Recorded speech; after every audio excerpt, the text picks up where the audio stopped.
Yo, what's up guys, Lord here, and in today's video I want to show you two things. These two weapons are the most rare weapons that you can actually get in Deepwoken. They're both unobtainable right now, meaning that they're gone from the loot pool. They don't spawn in chests, so the only thing that you can do to get them is to trade for them.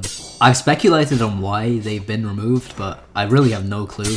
I think it was just to certain items are rarer than others, so that there's a goal for people to trade for. As you can see, I'm back on my speed demon build, and I know it's been a really long time. I just went back on it to spar Doosmore, who is the owner of Deepwoken Trading.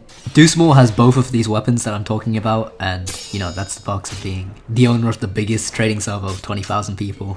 You're eventually going to get good trades, and people are going to give you the stuff that you want. Before I talk a bit more about these two weapons, I want to give a big thanks to the sponsor of this video, Inverse.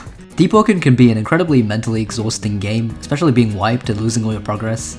It stinks, and for that reason it's always great to have other games to play. A lot of the popular titles on Roblox are just cash grabs and carbon copies of each other, but Inverse is a fresh breath in the right direction. It's a speedrunning game, which makes use of relative gravity, which allows you to run across surfaces and walls, like we always dreamed of doing when we were little kids. Inverse currently has 20 levels, and the owner is working hard to make more. My favourite part about the game is the visuals. Look at the atmosphere, it's absolutely beautiful. You have all the stars shooting by, the debris, the rocks, everything just seems in place. Inverse is definitely my favourite speedrunning game on Roblox right now, and I hope you guys go and check it out. The link will be in the pinned comment and in the description. So you may have observed the first weapon that I'm going to be talking about, which is the Crypt blade. This looks a lot like the Dark Steel Greatsword. I'm pretty sure the model is the same, but the particles are different and it's covered with shadow.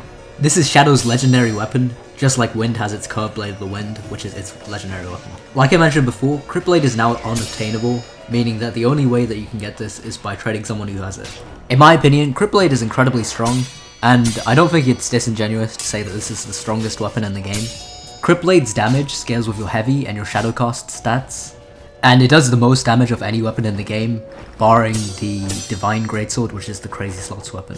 Here are the stats of the Crypt blade, and as you can see, it has 10 shadow cost scaling and 5 heavy weapon scaling. This gives it a total of 15 stat scaling, with a base damage of 26. The shadow cost scaling used to be 15, but it got nerfed down to 10. The range is 9, which is pretty normal for a heavy weapon, but the most surprising part about this weapon is it has 0.7 swing speed. At max scaling, a Crypt blade can do 65 damage per M1, and a Shattered Katana can do 34. A Crypt blade can deal nearly double the damage of Shattered Katana, so you'd expect the swing speed to be really slow, right? It's 0.7, which is literally 0.05 less than Shattered Katana. It's literally the same swing speed as a Razor Cutlass on the highest damaging weapon in the game. If that doesn't sound OP to you, consider the fact that it also applies Shadow Talents whenever you get hit by an M1. Also, it steals your ether whenever you get hit by it, just for good measure of course. When we compare it side by side with the Crazy Slots Greatsword, the Divine Greatsword, it's basically the same. It has a bit less range, but it swings faster and deals a bit less damage, and it also applies the Shadow Talents. In my opinion, if you put a Crypt blade on a dedicated Shadow heavy build, like if you give it to Agamatsu or someone, that will probably be the strongest build in the game, because I don't think there's any weapon that can be even better than this. Also, it used to have 15 Shadow Cost scaling instead of 10 like I said before, which is absolutely just ridiculous. Now that I've talked a bit about the Crypt blade, let's move on to the next thing, which is the Tainted Sorrow enchant. Get over here. I dodged it. Oh, you can dodge it. Dude, that start is insane. It's nasty, dude. Tainted Sorrow is a weapon enchant, but unlike the other weapon enchants, it's actually unobtainable now. Tainted Sorrow is not also nigh impossible to get, but it's also the best enchant in the game in my opinion. Tainted Sorrow is the rarest and the best enchant in the game, and for that reason, having it on a good weapon, or even having it at all, is just incredibly valuable, and it has the best trading value out of anything in the game. Tainted Sorrow cannot be dropped in chests, and once you equip it to your character, it becomes soulbound, meaning that that Tainted Sorrow weapon goes out of circulation forever. This enchant is so rare, and the only person who I know who has this is Doosmore. He has his on his Legion Cestus, and I will be explaining to you exactly what it does. So whenever you get hit by an M1 with a Tainted Sorrow weapon, it will stun you, and the stun is really noticeable. It's more than the Storm enchant, and this basically allows you to confirm more M1s, and there's really nothing that the other person can do about this. As well as this, hitting someone multiple times with Tainted Sorrow has a chance to perform an uppercut move, which sends your enemy flying into the air, ragdolling them and making them take more damage. If that wasn't enough for one enchant, it actually pulls your enemies right back to you whenever you use your critical attack. This has an incredible range, and it basically means that enemies can never run away from you.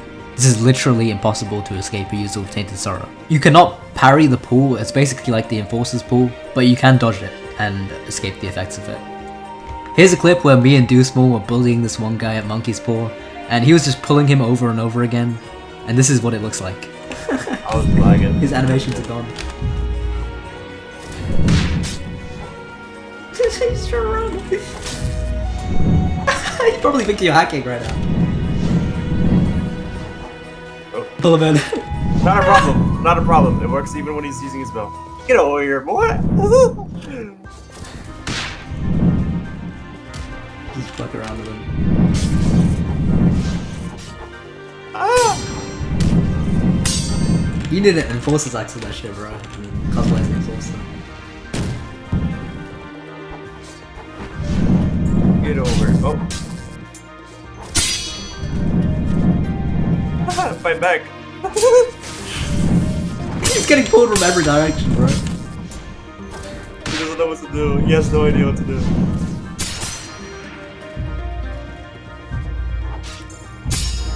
He's trying to fight now.